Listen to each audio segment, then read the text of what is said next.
Eric Clapton learned to play guitar alone in his grandparents' house in Ripley, Surrey, starting in 1958.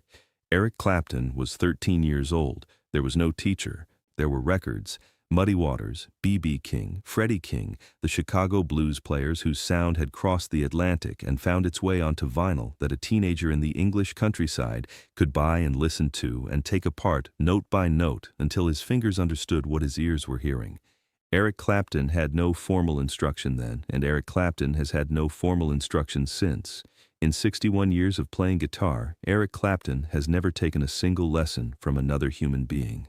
On an October evening in 2019, a guitar teacher in Guildford, Surrey told Eric Clapton he should really find a qualified instructor. Eric Clapton had entered the Surrey Amateur Guitar Competition as Jack Clapp. Jack was his grandfather's name. The surname Eric Clapton was actually born under before the name Clapton was formally established. Jack Clapp of Ripley, Surrey, had raised Eric Clapton in the house where Eric Clapton had first heard the guitar. Using that name to enter a local competition in the same county felt, to Eric Clapton and his old friend Nigel, who had arranged the whole thing, like the specific kind of joke that only makes sense between people who have known each other for 40 years. The disguise was minimal. A flat cap pulled down, a pair of reading glasses Eric Clapton didn't need, an ordinary dark jacket, an ordinary borrowed acoustic guitar. Nobody looked twice. The competition had 32 entrants, local players from across the Surrey area, ranging from genuinely accomplished to enthusiastically devoted to memorably optimistic. Eric Clapton walked to the registration table and signed in under the name Jack Clapp. The volunteer handed Eric Clapton the entry number. Eric Clapton found the corner seat. Nigel sat beside him, expression carefully neutral. Drop a comment right now. Tell us where in the world you're watching from. And subscribe. Nigel, sitting in the corner with his arms folded and his jaw set, looked directly at the wall in front of him and said nothing for approximately 45 seconds after Patricia's verdict. Eric Clapton nodded thoughtfully at the feedback, collected his guitar, and walked back to the corner. Eric Clapton sat down next to Nigel. The two men looked at each other. "She said you need a teacher," Nigel said very quietly. "I heard," Eric Clapton said. "You've been playing for 61 years. "I heard that too." They sat in silence. "Nigel," Eric Clapton said. "Yes. This is the best evening I've had in years." Jack Clapp, the real Jack Clapp, Eric Clapton's grandfather, had been a plasterer and a quiet man who loved his family and did not speak much about feelings because his generation in working-class Surrey did not speak much about feelings, but who had understood when a 13-year-old boy pointed at a guitar in a shop window in Guildford and said that was what he wanted, that the thing the boy was pointing at was something the boy needed rather than something the boy merely wanted, and who had found the money for it. The guitar cost more than the family could comfortably spend. Jack Clapp had found the money. Eric Clapton had spent the following years in the house in Ripley alone for long stretches while his grandparents worked, playing records until the needle wore the groove, and then playing the guitar until the fingers found the same groove, teaching himself in the only way that was available to him. The house in Ripley was the origin of everything. The records were the teachers. The hours alone with the instrument were the curriculum. By the time Eric Clapton was 16, he was playing in local bands, which was how it started for everyone in that era, in that part of England, in church halls and youth clubs and the particular geography of small-town southern England in the early 1960s, where a teenager with a guitar and enough nerve to stand in front of people was already most of the way to a musician. 61 years later, Eric Clapton lived in Surrey still, not Ripley, but nearby, the same county, the same quality of landscape, the same English autumn light through the same kind of trees. When Nigel had called 3 weeks before the competition and described the scheme with the enthusiasm of a man who had too much time on his hands and not enough harmless mischief in his life, Eric Clapton had laughed for a full minute before saying yes. The Surrey Amateur Guitar Competition was held every October in the function room of a pub in Guildford, the Anchor and Crown on the High Street, the same pub, the same format, for 11 consecutive years. The event had grown from a small gathering of 14 entrants in its first year to the 32 who had registered for the 2019 edition, and its reputation in the Surrey amateur music community was for being one of the friendlier competitions of its type, honest in its judging without being unkind, supportive in its audience without being indiscriminate. The head judge was a woman named Patricia Holt, 56 years old, who had been giving guitar lessons in a studio on the Epsom Road for 12 years, and who had organized and judged this competition for 8 of them. Patricia had, over 8 years, developed the particular confidence that comes from having evaluated a large number of people at the same activity, a calibrated certainty about what she was hearing, a vocabulary for what she was seeing, a professional poise that expressed itself in assessments that were direct without being dismissive. Round 1. 32 entrants played one song each. Eric Clapton was the 19th. Eric Clapton walked to the stage with the slightly uncertain gait of someone who had not performed in a room this small since approximately 1963, which was genuinely true. The physical memory of performing for audiences this size required Eric Clapton to access something that had been filed away for a very long time. Eric Clapton sat on the stool. Eric Clapton placed the borrowed acoustic across his knee. Eric Clapton played a 12-bar blues in E that was technically competent, rhythmically steady, and in every other respect deliberately unremarkable, the musical equivalent of a marathon runner jogging to the corner shop. Patricia Holt made notes. Patricia looked up at the end. "Jack," she said, "you've got a solid foundation. The basic feel is there, and your timing is reliable. But your phrasing is quite rigid. There's not much conversation happening between the notes. It's a bit like hearing someone read aloud without any punctuation. I'd strongly recommend finding a good teacher to work specifically on that area. At your age, it's absolutely worth the investment. You've made round 2, but only just." The audience applauded politely. Eric Clapton nodded with the humble gratitude of a 74-year-old retired electrician from Barnsley who had received useful professional feedback, thanked the judges, and walked back to his seat. Nigel's face when Eric Clapton sat down was the face of a man fighting a battle he was losing. Nigel's eyes were bright with the effort. A small, involuntary sound emerged from somewhere in Nigel's chest. Nigel covered his mouth with both hands and stared at the stage with the desperate focus of a man in a library who has just read a profoundly funny sentence and is surrounded by complete strangers.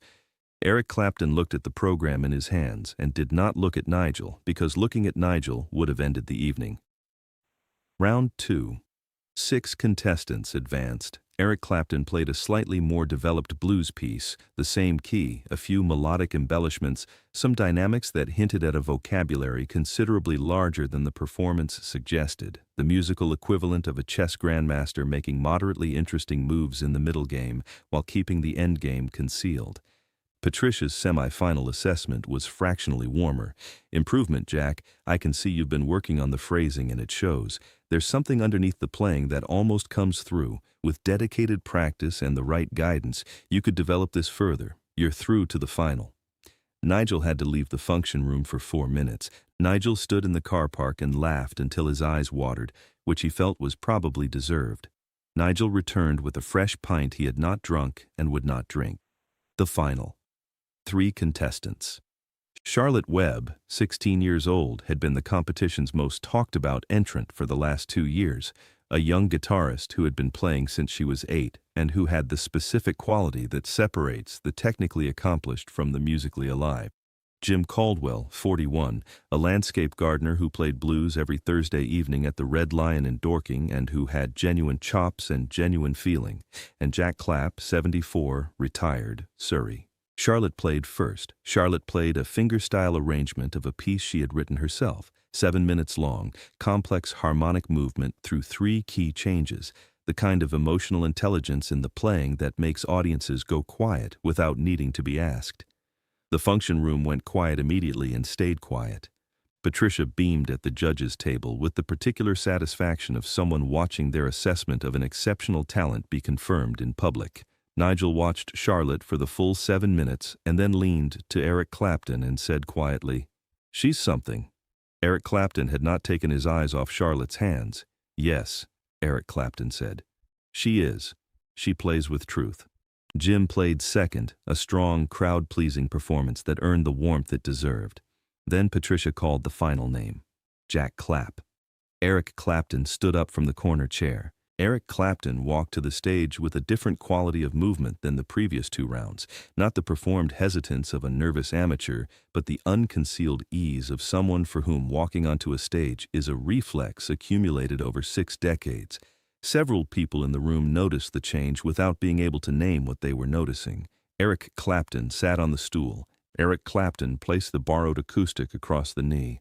Eric Clapton looked out at the function room of a pub in Guildford, Surrey, the county Eric Clapton had grown up in, the county where Jack Clapp, the grandfather, had bought a guitar for a 13-year-old boy who needed it.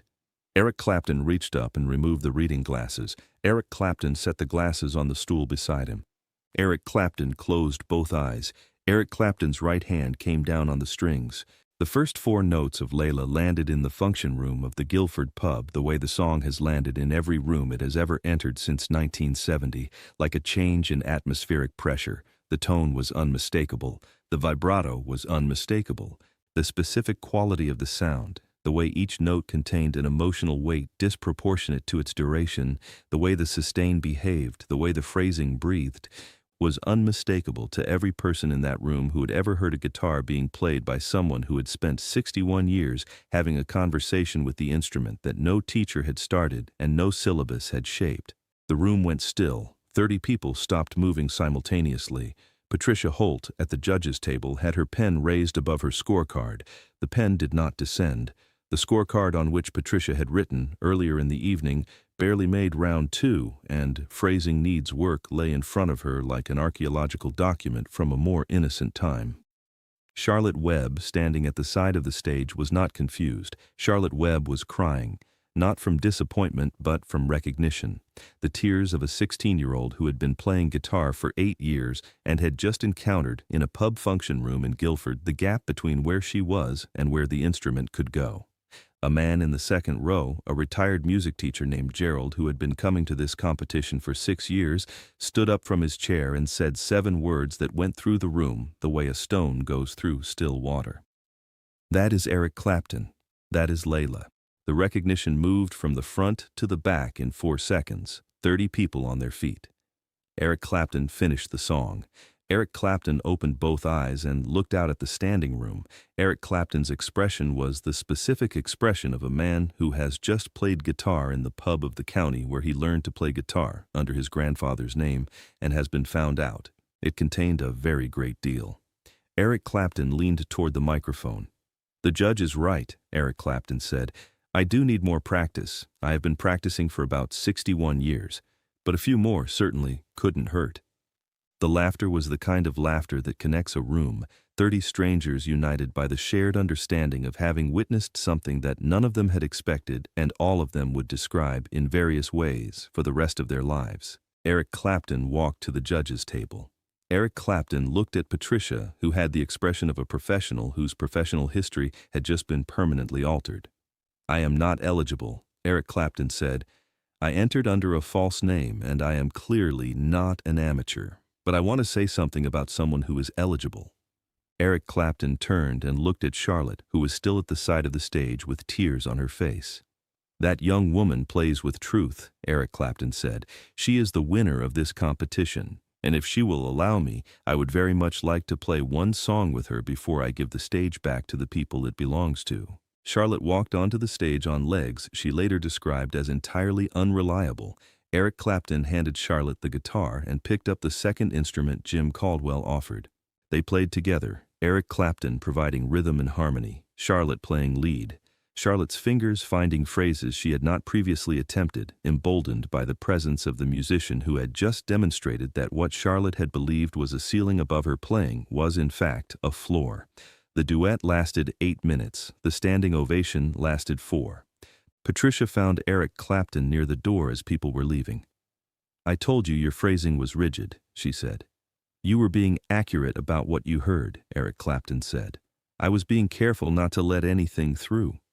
A good teacher would have noticed that." A pause.